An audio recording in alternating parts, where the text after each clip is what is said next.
और सीमित और औपचारिकता के ज़्यादा करीब समझता हूँ उसका। लेकिन इसका एक फायदा ये है कि जिस सपने की वो बात कर रहे हैं उस पर एक चर्चा जरूर की जा सकती है।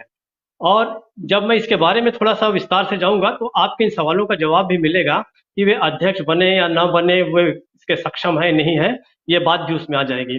अगर हम कहें कि आखिर राजीव गांधी का सपना क्या था और क्या राजीव गांधी के सपने को पूरे भारत के साथ जोड़ा जा सकता है क्या, तो ऐसा नहीं है।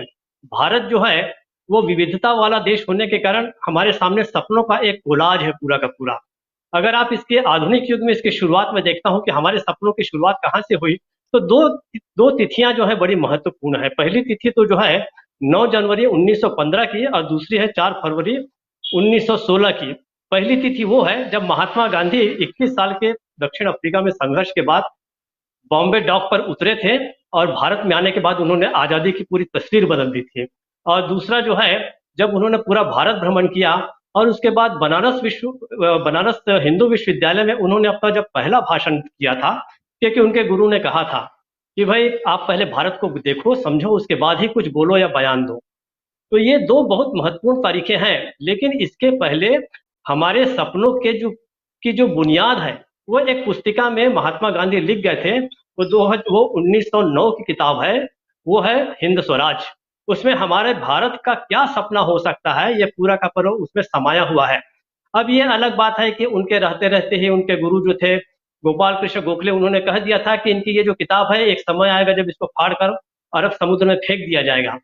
और नेहरू जी खुद जान गए थे कि इस किताब को ज्यों का त्यों फॉलो करना बहुत मुश्किल है, ये सपना जो है बहुत कठिन है।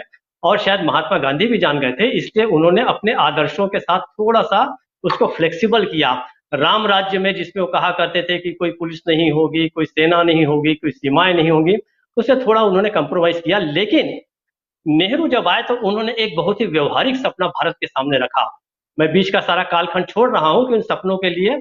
लेकिन आजाद भारत में जो जो लोकतांत्रिक अप्रोच था नेहरू जी का, उन्होंने सबको अपने अपने तरीके से अपने अपने सपनों का मॉडल जो है वो पेश करने की अनुमति दी।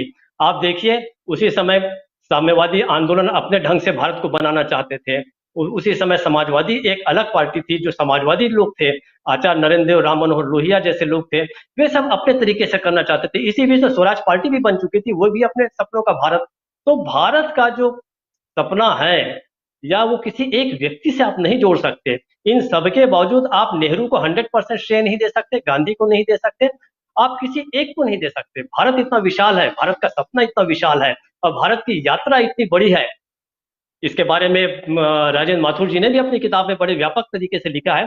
तो आखिर ये जो भारत है ये क्या एक व्यक्ति से जुड़ा हुआ है?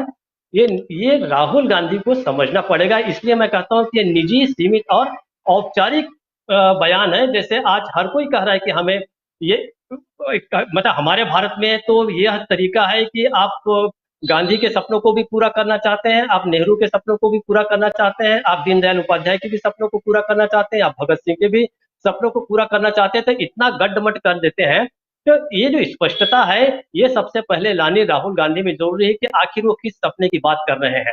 तो मुझे ऐसा लगता है इस सपने में बहुत सारी चीजों के साथ कुछ धाराएं और हैं, जिसमें शाहूल जी महाराज और महात्मा फूले का भी एक दर्शन है, जिसे बाद में काशीराम ने बढ़ाया।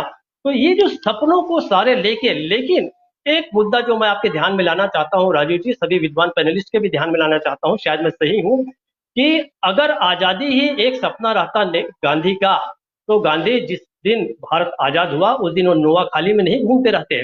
तो आजादी के साथ दो अटैचमेंट और थे। मिक्सी के साथ जैसे कुछ अटैचमेंट्स मिलते हैं, वैसे ही आजादी के साथ गांधी ने धर्मनिरपेक्षता का एक सपना देखा। और जो दूसरा देखा वो हमारे मूलभूत जो समस्याएं हैं, गरीबी है, भुखमरी है, इनको भी दूर करने का भी सपना देखा। राहुल गांधी इसमें जाकर थोड़े से इसलिए फंस रहे हैं कि धर्मनिरपेक्षता वाले मामले में उन्हें गांधी जैसा ही खतरा लेना पड़ेगा। वो आज बिल्किस बानो के मामले में वो कहां पर है हम नहीं जानते। पिछले समय हम ये भी देख रहे हैं कि वे तो जाके भारतीय जनता पार्टी की पिच पर खेल रहे हैं। अगर ऐसा होगा तो राजीव गांधी के सपने को कैसे पूरा कर सकेंगे? जिन कट्टरपंथियों के कारण राजीव गांधी की हत्या हुई, उनकी दादी की हत्या हुई, और जिसके कारण बहुत सारा सेक्रीफाइस हुआ है। तो इसलिए मैं बीच के दो तीन प्रधानमंत्रियों को उतना महत्वपूर्ण नहीं मानता। भारत के सपने की बुनियाद अगर प्रधानमंत्रियों के मामले में कहें तो नेहरू जी ने रखी, तो मुझे लगता है कि राहुल गांधी को अपने पिता के प्रेम के छाया से बाहर निकलकर उन्हें सोचना होगा कि मुझे नेहरू के सपने को पूरा करना है। आधुनिकता तो ठीक है, उन्होंने लेगेसी को ही फॉरवर्ड किया। राजीव गांधी ने, मैं नहीं कह रहा कि राजीव गांधी ने कोई खराब काम किया, राजीव गांधी ने बहुत अच्छा काम किया, आधुनिक विश्व से हमको जोड़ा। लेकिन इसके पहले जो हमारे नेहरू थे, नेहरू के सपने ही भारत के सपने हैं, ये राहुल गांधी को समझना पड़ेगा। और आज जब उन्होंने ये कहा है कि हमको राजीव गांधी के सपनों को पूरा करना करना है, मुझे लगता है कि उनको थोड़ा संशोधन करना चाहिए। उनको ये कहना चाहिए कि हमको समग्र भारत के एक व्यापक सपने को पूरा करना है। अब उनको अपने सपनों को रीडिजाइन करना पड़ेगा, रिकास्ट करना पड़ेगा, वरना यह एक औपचारिकता से अधिक कुछ नहीं रह जाएगा। सांप्रदायिकता हमारी आज की सबसे बड़ी लड़ाई है। हम पहले भी आधुनिक थे, मोदी के आने से कोई हम मोदी नहीं आते तो हम कोई पिछड़ नहीं जाते। हम ऑलरेडी एक बहुत अच्छे तरीके से आगे बढ़ रहे थे, अभी भी बढ़ रहे हैं। तो अटैच जो करना चाहिए अपनी लड़ाई को, राहुल गांधी को ये करनी चाहिए भारत के सपनों से खुद को जोड़ने को।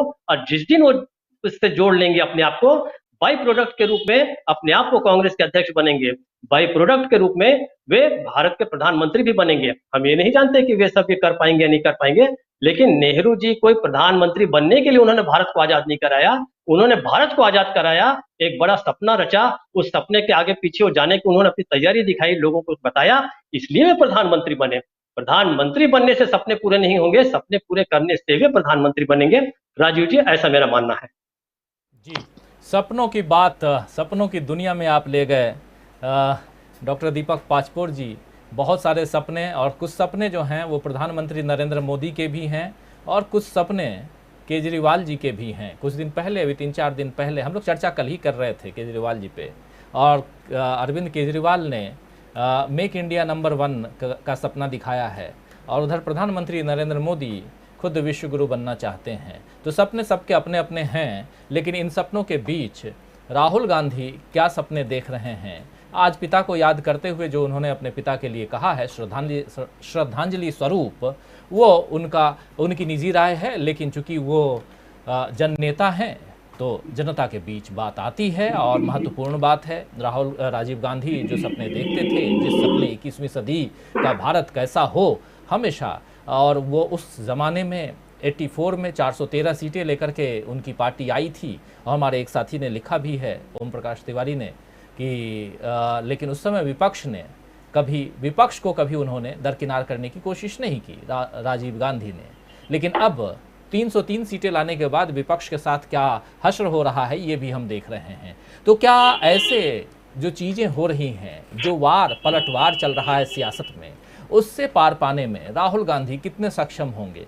क्या बिना अध्यक्ष बने हुए भी कांग्रेस इन चीज़ों से बाहर निकल सकती है? एक बार फिर से प्रेम